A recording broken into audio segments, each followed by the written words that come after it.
Quick lesson. Do you know how many stem cells do we have? There are two types. Type number 1, hematopoietic stem cell, or we call it HSC. They are round, and sometimes we call them blood stem cell. They can transform into platelet, white, or red blood cell. They can be found in bone marrow, peripheral blood, and cord blood. HSC is used in patients with blood disorder like leukemia and thalassemia. Patient will receive high dose of chemotherapy to destroy the defect cell, but at the same time destroy the good cell as well. Therefore, patient will follow with HSC infusion to rebuild the functional blood system. This is how HSC look like under microscope.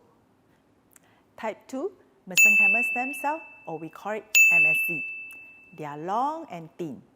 They can transform into variety of cells including heart, liver, kidney, bone, and cartilage.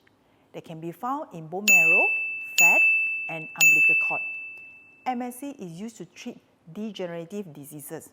There are large number of studies show the positive effect of using MSC to treat different disorders, example like heart, liver, lung, autoimmune disease, and many more. This is how MSC look like under microscope. Now you learn the two different types of stem cell. 1, HSC in charge of blood. 2, MSC in charge of our organ. Stay tuned for our next lesson.